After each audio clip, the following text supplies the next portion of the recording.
I want my images to look like that right now. Yeah, dog.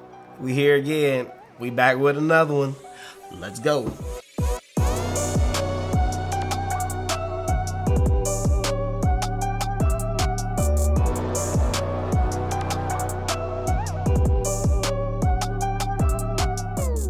What is up, everybody? It is your boy Brandon, and we are back on the channel again, man. If this is your very first time, man, I want to just say I appreciate you for stopping by, checking out the channel, man. Make sure you subscribe to the channel, man. 2025, we trying to reach this thing to 100,000 subscribers. So I put a lot of work into my photography. I put a lot of work into this channel to make it very unique and very fun, very exciting. And you're not gonna find another photography channel on YouTube like this, all right? Because we get it in when we get it in, and you don't want to miss anything that I'm putting out.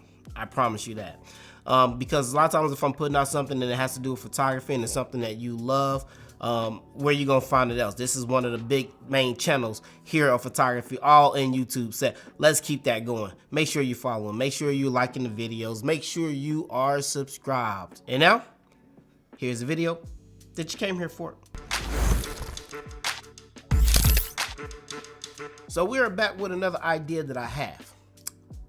So I get a lot of questions and a lot of people ask me about a lot of things ranging from gear to what should I do here? What should I do about editing? How do you do this? What are your settings? Things that they're just dealing with in the photography community daily. You've probably seen me do this on my YouTube channel a lot. I bring some questions that I get from real people having real issues, and I like to give my professional opinion about it, and then I like to open it up to the community so you guys can also tell us about your experience as well, probably dealing with the kind of like that same thing. And it's been a great thing that we do on this platform. Again, this is what we do here because you're not gonna get it nobody else.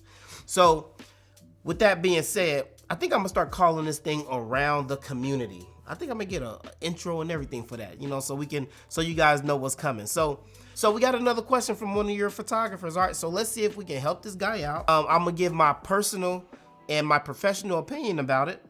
And yeah, these are real questions, or it's just one question today, but this is a real question coming from a real photographer in the community. All right, so let's go ahead and put it up on the screen. I will read it from my phone and you guys follow along, and then we're gonna break the question down. And I would love for you guys to make sure that you listen, make sure you give your honest opinion. Go to the comment section, because I love to have the photographers that send me the questions to read the comments and stuff in the comment section, so you guys may provide a different perspective as well. All right, and it's great to see people that experience and go through the same things that you go through, so they don't think that they're alone. All right, this happens to a lot of people. All right, so let's go ahead and put the question up on the screen. All right, so we have a question from a photographer named Greg. All right, so he says, question for you. So as a photographer, how do you get over the hump of looking at other photographers' work and thinking to yourself that your work isn't good enough compared to others? For example, I photograph a model other photographers have shot, but it just seems like they all get similar shots, but mine aren't even close. I still look at my photos, but they just don't seem to compare to other photographers.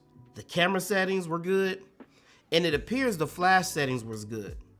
I don't know if you've covered this on your YouTube channel or live broadcast, but I didn't see any topics like this when I was searching, or if I'm thinking too much on this topic, into the topic. And as long as I like them, that's all that matters. I value your opinion, so any input is appreciated. Thanks. So right off the back, I'm sure that a lot of you guys probably have some things to say. You probably have experienced this before as a photographer and on your journey as a photographer. Now, there's a few things with it. The first thing I did is I went back and I asked the photographer to send me some of the images that he took with other photographers and why he feels that his pictures don't look like the other ones. So the first thing that I wanted to do was find out what his pictures look like. All right. Now, let's tackle this one thing at a time, okay? Because I have a lot to say about this, all right? So I'm gonna give you my professional opinion about this. So let's talk about this one section at a time. Let's go through the first part. I'm gonna read it one more time. So as a photographer, how do you get over the hump of looking at other photographers' work and thinking to yourself that your work isn't good enough compared to others? Let me shed my 2 cents on that. A lot of times when we shoot, we're just using off-camera flash because the images he did send me was about off-camera flash, okay? You can compare this to natural light or any other scenario, correct? But I feel that a lot of times, a lot of people, not necessarily this photographer, remember, I'm just speaking in general, so I'm not directing this to him. A lot of times we feel like we should be somewhere and we're not. Not saying that you haven't put the work in, not saying anything like that. But a lot of times people like to take shortcuts today. A lot of people don't appreciate the grind and the time it takes to get some of the images that somebody like myself does, all right? I've been doing this thing for over a decade. So I've been learning and experiencing off-camera flash for a very, very long time, okay? Not even the first 2, 3, 4, 5 years that I feel like my work was that of other photographers. Now we've all been, I'm gonna bring the question back up. Now we've all been there. Especially if you're on YouTube, it tends to show you other photographers or something in your niche, all right? So we see other off-camera flash photographers. We see what everybody else is doing and everything. And you're like, man, my work don't look nothing like that. And one of the things that you have to understand is, first thing is experience. You can have the same camera settings, you can have the same flash settings. You know how many times I get on my channel, hey, what was your settings in that picture? And sometimes I'll be thinking to myself like, what does it matter if I give you the exact same settings? I can give you the shutter speed, the aperture, the ISO, the flash power. Our image is still not gonna look the same because there's other things and other factors that come into getting an absolute great picture. It's about how you work with the model. If you understand posing, composition, it's a lot of other areas to get that one shot, not just your camera settings. It's just the experience as a photographer. It's about how you edit as well. If you're not really good at retouching and editing, like I think I'm decent at retouching and editing, your images are still not gonna look like mine. So there's other factors in there. So having the same exact settings don't matter. I can give 20 other photographers my same exact settings, and I promise you our pictures are not gonna look the same because of the experience and the repetition that I have in this community and doing this for so long, being out on location all different times of day, night, morning. It don't matter. If it's there, I'm out there battling the sun exposing and doing this for so long in this field. Sooner or later, experience is going to trump a lot of those things. So I don't think people should go away from the grind. It's the grind that matters. The more repetition that you have, the more things that you experience, the way that you work on your craft daily is going to get you to that point. But if you've been shooting for like 2 or 3 years and you expect your work to be like that of somebody who's been shooting for 10, 12 years, then you're solely mistaken. Like, it takes a while to get to that point. And even if you feel like you're at that point, there's other things and other areas of photography that you still don't know versus somebody who's actually been there. So there's nothing wrong with getting inspiration from other photographers. There's nothing wrong with you looking at other people's videos. There's nothing wrong with you looking at other people's images and pictures and how they did things. But that's just to give you some type of inspiration. Repetition is the best thing that you can do. Continue to go out there, continue to work on posing, continue to work on composition, continue to work on your lighting and your settings and things like that in order to get you to that point, to get you over that hump of other photographers' work and thinking that to yourself that your work isn't good enough compared to others. A lot of people feel that way because you think that you have arrived and you haven't. That's one of the biggest reasons why a lot of photographers feel that way. Dang, my work ain't there. I never shied away from the grind of learning, and I'm continuously learning, and I'm still learning. But you never shy away from the grind, from learning, from repetition. But again, I think that if you feel like your work doesn't compare to somebody else, that just means that you feel like you're further along than you actually are, and you're not. That's what that comes down to. So the best thing to do or to go about it is to continue to grind. You don't have to feel like your work is not as good as somebody else's, because if you're constantly working, you're on your own journey. You're on your own path. It's really important for you to stay level-headed, to stay grounded, and continue on your own path. Sometimes you gotta block out that other stuff. Like I said, it's okay to get inspiration and be like, yo, that was dope. Yo, that was dope. Y'all wanna try to recreate that and start to challenge your own self. Start to challenge your own ground. Start to incorporate other things. If you do off-camera flash, incorporate a little bit of lighting, incorporate a little bit of color, incorporate a little bit of a lot of different things. Learn how to work with 1 light, 2 light, 3 light setups. There's a lot of other things, but you have to keep grinding. You just not there yet. So trying to compare your work to people who has possibly been doing it or have probably more repetition than you do. They've probably been out there longer than you have. And they probably understand how to match their settings with off-camera flash. One of the things I asked Greg was to send me a few images. Now I'm not gonna put all the images up here. The cool thing is that it's one of my models. She does her own thing. She works with a lot of different photographers out there, groups and everything like that. So he got some shots with Talia and some other people. All right, so one of the first images that I'm gonna put up here is a picture of Talia sitting on this pool table, all right? So I wanna look at this picture right here, but then I also wanna compare it to what he said in the second paragraph. He said camera settings were good, and it appears the flash settings was good.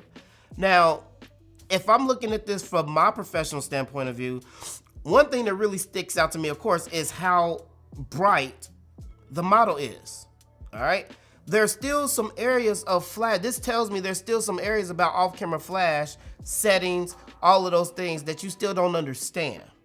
This also tells me that the softbox looks like it's too far away. Because if you guys know anything about off-camera flash, the light is softer when it's closer to the model.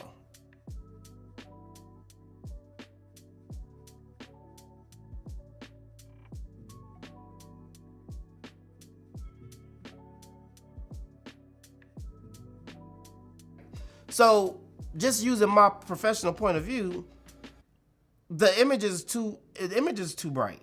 Now he likes it, the model likes it, or your client likes it, everything is good, make your money, do you. But when you try to look at here and look at your images compared to other photographers and the images that they took, you're gonna notice that your images look a little bit brighter, and that's because you still need some experience with off-camera flash. So that's one of the first things that I wanted to do. I wanted to see where he was getting this mindset from. And again, you might have think you have arrived, but you haven't. This image shows me that you're not there yet. You need to go back and continue to get some of those reps and continue to work with matching settings, off-camera flash, the placement of your softbox, the angle of your softbox, how close it is, how far away it is. There is a plethora of things that come into just getting one particular shot. But you can't have that type of mentality and that mindset when you are still struggling with off-camera flash. Like I said, a lot of people feel like that because they think they're there, but when I look at your work, that it does, you're not there yet. We still need a little bit more work. We still got to put in some more reps. There's still some areas about this thing that you still don't understand. I say all that to say this, and again, I appreciate Greg for sending me the message and asking me for my professional opinion on the matter. But this is to everybody out there who may be struggling with something like this, or looking at everybody's work and be like, dang, my stuff ain't even there yet, man. My stuff don't look nothing like that. Again, let's not look at it like that, all right? Let's look at it as inspiration. Let's look at it where we want to be and where we're trying to get to. The best way to get there is repetition. The best way to get there is to start to understand, to study other people's techniques, to really understand and learn what it means to use off-camera flash, to understand how to mix your settings with your flash settings, to understand the size of your softbox, how close you need it, how far back you need it, what type of softboxes are you using? Are you using a beauty dish? Are you using just a regular softbox? There's a lot of things that go into what we do, and that's what I'm trying to get you guys to understand. Don't be afraid of the grind. Stop trying to arrive at a point so fast. It's like you want it and you want it now. You don't want to wait for your images to develop. You want your images to look like something now, right now. I want my images to look like that right now. Instead of really understanding that it takes time to learn, to experience, to grind that out. That's what you got to understand. Continue to ask questions, continue to go into seminars, continue to really start to understand off-camera flash, because there's a lot that goes into it. I still grind daily to challenge myself when it comes to off-camera flash, to when it comes to lighting techniques, when it comes to using different lighting techniques, using different materials, using different backgrounds, all those different things. I love challenging myself, going out in the world when doing on location photography and going and putting myself in unlikely positions to where I really need to figure out how to pose a model in this situation. I need to figure out where my light is coming from, how this is going to work with this area. I love doing challenges like that because I feel like I can go anywhere. As long as I got my flash, I can go anywhere and get the shot because I understand the whole umbrella of what goes into just getting one shot. And it's just not your camera settings. It's the area that you're shooting in. It's where your light is coming from. It's the poses. It's the expression. It's your softbox. It's your light placement. There's a lot of things that go into just getting one shot. So when you feel like you understand one area of it, trust me, there's 30 other areas of it that you also need to grind and understand as well. And let's continue to push. Let's continue to grow. Let's continue to make something, man. So I appreciate you guys' time. Again, big shout out to Greg, man, for sending me out the message, man. I appreciate everybody who is here, who is interacting with this, man. Give your opinion down there. If there's something that I might have missed that you might have experienced or anything like that, leave it down in the comment section, man. Let him know what you guys are thinking, and let's always continue to help out our community, man. That's what it's about. And I want to be one of the fewest channels on YouTube who continues to help out the community. And that's what that's my niche. That's my goal for 2025, to really get into more of the community and help people out. That's why I'm gonna be doing more traveling. I might even be coming to a city near you soon. So hey, I'll see you guys in the next video. We do have our next photo shoot coming up with Talia at nighttime. This is a nighttime photo shoot that you're going to see next, and it's going to be dope. All right, it's going to be dope. All right, I'll see you guys in the next video. I holla. It's your boy Brandon, aka the Kevin Hart of Photography. Let's go. We out.